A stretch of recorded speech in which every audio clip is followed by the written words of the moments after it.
The year was 2004. Arsenal went against the odds and became the first and to this date only team to finish a Premier League season completely invincible. In Spain, Valencia toppled both Barca and Real to conquer La Liga, while in Europe, Mourinho's Porto conquered the Champions League in a final against Monaco. It had been a season full of upsets, but when the Euros rolled around, none of us could imagine the outstanding feat that we were about to witness.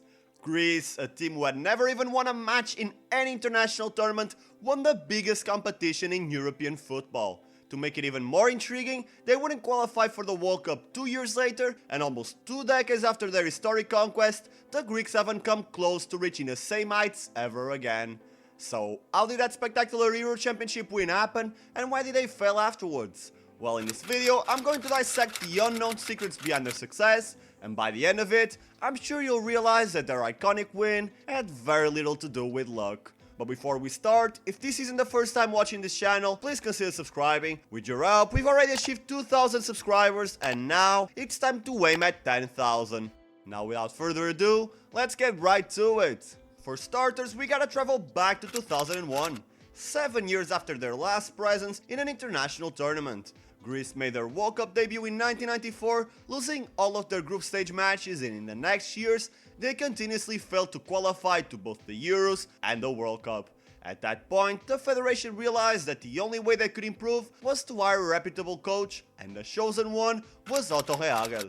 For those who don't know the man, Otto turned Werder Bremen from an average German team into one of the best sides in Europe during the early 90s, and then later won the Bundesliga with Kaiserslautern, which was one of the most unlikely league wins of all time. So at first sight, he looked like the perfect fit. However, his time in Greece didn't start in the best way possible. A 5-1 defeat in Finland and a draw against England sealed another disappointing qualifying campaign, meaning that the Greeks would have to watch the 2002 World Cup through their TVs at home. But in a way, that rocky start was a blessing in disguise. Otto felt that his message wasn't being received the way he hoped it would, so he hired Ioannis Topalidis, a Greek manager who had spent his entire career in Germany and shared most of Otto's tactical vision. He might be a complete unknown to most football fans, but his importance to Greece's success is undeniable. You see, similarly to Mourinho, Otto had a strong way of conveying his message. He critiqued his players, and most times he wasn't afraid to be extremely ruthless. So Topalidis' job was to connect Otto and his players, make him sound more relatable, and definitely filter some of his comments that the veteran Greeks weren't too fond of. 2 years later, and the picture was completely different. Otto united a group of players who, prior to his arrival, saw the national team as an afterthought and prioritized their careers at club level. Perhaps even more impressive was the fact that he ended the divide that usually happened in the locker room, as players from Olympiacos, Panathinaikos and other Greek clubs usually formed small cliques and didn't have the best personal relations with their teammates. King Otto, as he was dearly referred to, became the leader that the players needed and taught them how to trust themselves and the coach decisions even when they didn't find any reason behind them. And surprise surprise, Greece qualified to Euro 2004, 10 years after their last presence in an international tournament ahead of Spain and Ukraine. And although that might look impressive, their qualifying campaign didn't paint them as dark horses or anything similar. Like I said in the beginning, the Greeks had never won a single match in either the 1980 Euros or the 1994 World Cup, so that underwhelming record altered most people's expectations, including the Greek fans. So the mission was pretty simple and straightforward: leave a better image than 10 years before. There wasn't even any pressure to qualify from their group, especially considering they were paired with both Spain and the host Portugal.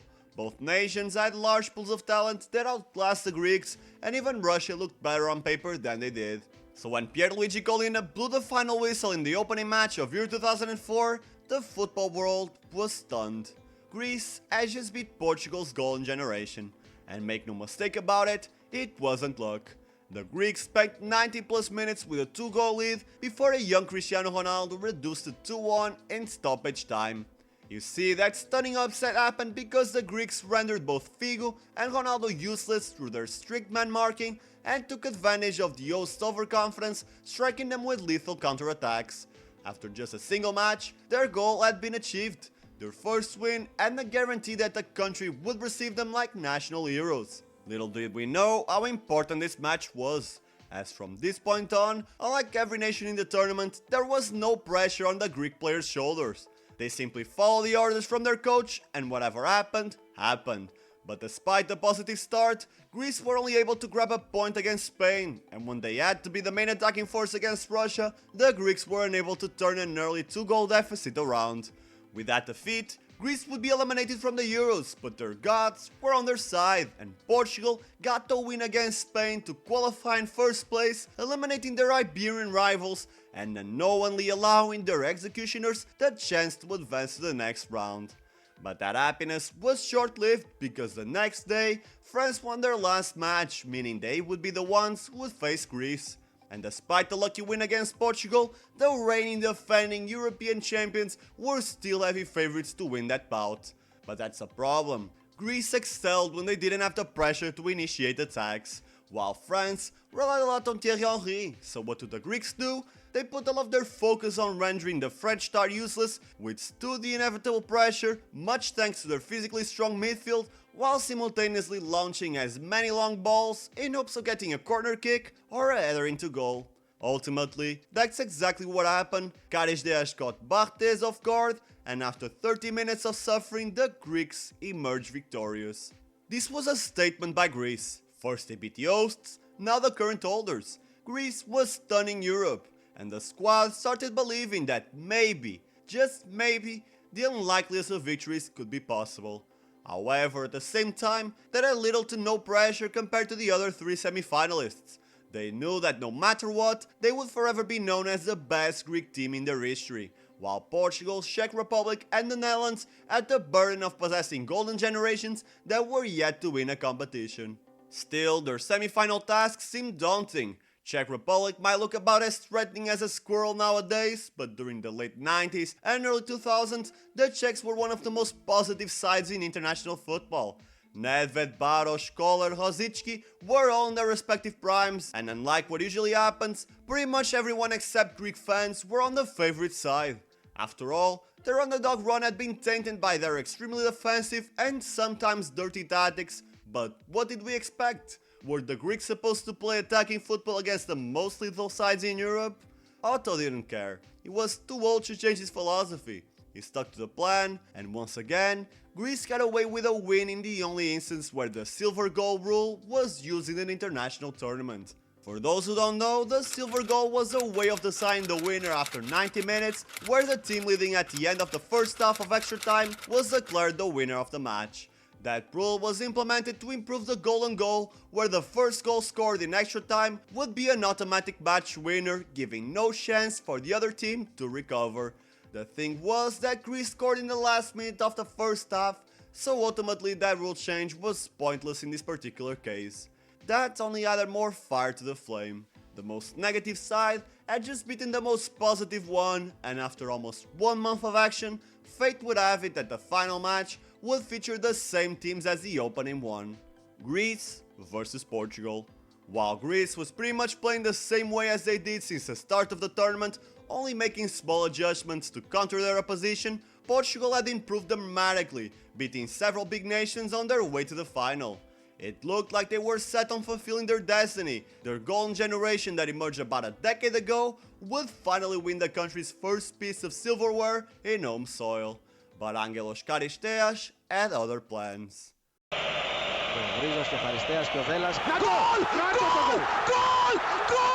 No matter how much the Portuguese tried to attack, Greece held on, and the rest is history. In the end, Greece's iconic Euro win can be attributed to their custom approach to every match, while simultaneously playing to their advantages. They had a good header up front and pacey wingers, so they tried to use counter-attacks and crosses as much as possible. They were also aware that even with that strategy, it's not like they had the best striker in the world up front that would finish every chance he had, so they spent a lot of time practicing their set pieces, which ultimately was a deciding factor in both their wins against Portugal. But that's not all. The biggest reason why they succeeded was also the reason why they failed to transform into a top side in Europe. Greece thrives without pressure and crumbles when people create expectations around them. 2 years later, they couldn't qualify to the World Cup with a group containing Turkey, Denmark and Ukraine. Fast forward to Euro 2008, and they had the worst performance by a defending champion in the history of the competition, finishing the group stage with 0 points and only 1 goal scored. Either way, their feat cannot be understated. They beat France, Czech Republic and Portugal twice with a squad that had zero experience in these types of matches. In my opinion, and this is coming from a Portuguese, they were the deserving champions. It doesn't matter if they played offensively, the fact of the matter is that it worked. So much so that the team that they beat in the final would do almost the exact same thing 12 years later and conquer the Euros against all the odds. And that is it for the video. Don't forget to leave a like so I know you want to watch more content like this, and subscribe to never miss the most interesting football discussions, stories and top 10 lists. Thank you for watching till the end, I appreciate you and I will see you soon.